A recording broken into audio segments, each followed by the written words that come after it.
Eisenhower Eagles. Nice to see you today. Well, today it really feels like springtime and I think it's starting to warm up. So we're going to do an outdoor art project today called a nature mandala. For our breathing exercise, I just would like to encourage you to take a big, deep breath of fresh air. You can I'm outside right now and it's a beautiful day. Take a deep breath.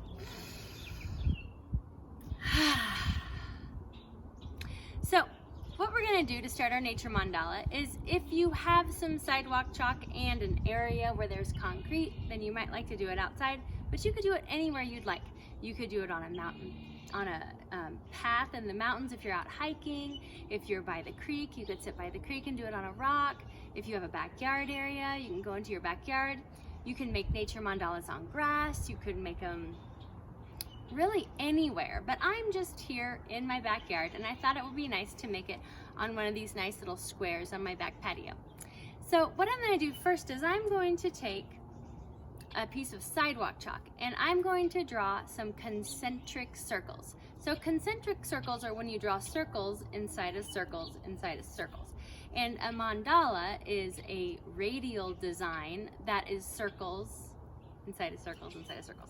So what I'm going to do is I'm first going to start by drawing a circle in the middle. If you don't have sidewalk chalk, you actually don't have to draw these circles. You could just imagine them with your head.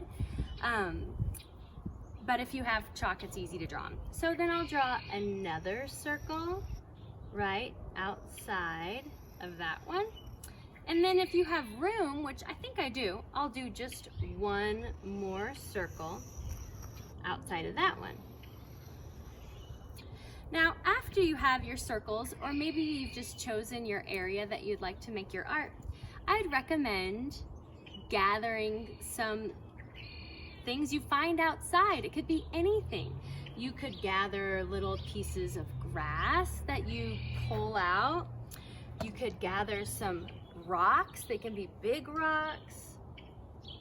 They could be little rocks. You can gather anything that you'd like. I have some wood chips here. So you can just look in the area that you're working and you can gather up some different things you can use to create your land art. So after you have your circles, you're going to begin putting your natural materials that you've gathered in an interesting, creative way. So what I'm doing here is I'm going to take some of these materials I've gathered and put them off to the side so they're not in my canvas. And then I can start placing them on those circles in any way that I'd like. I can put maybe a larger rock in the middle. Maybe I choose to use some of these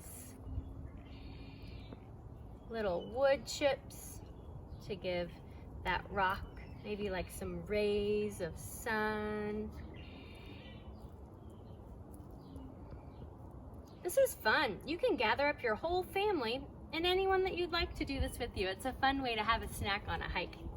So then you can I'm going to grab some of these little rocks and just sprinkle them in the middle there. Now, one thing I would like to make sure that you don't do is don't pick flowers that maybe your family's growing in a garden or something special. I tore some grass up from the ground, but this was just grass that was a little too long. You can find things that are, floating around, but I wouldn't recommend ripping up any new things that are growing. I don't know how your family would feel about that. So you can just use your imagination and have fun putting things wherever you'd like. There's no right or wrong way to do it. It's kind of fun to have some color in there. I did gather up some dandelions earlier, but I noticed that they wilted quickly and lost their color, but you could still use them.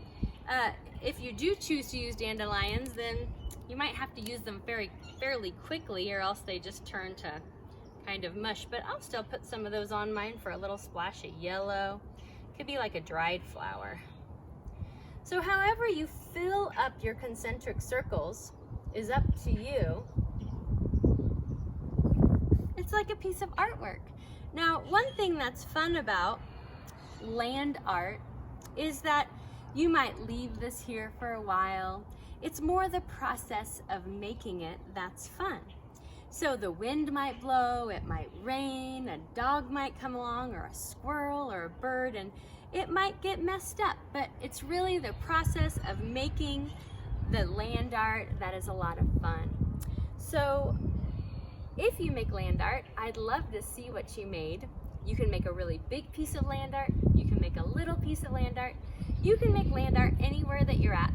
You can make it in the form of a mandala like I showed you here, but you can also just stack rocks, or you can make really any shapes that you'd like. So there's another video that I have attached to this week's lesson that has lots of pictures of land art that you can look at to give you some ideas before you go out and make your land art. And maybe you just make land art whenever you're out and about in nature.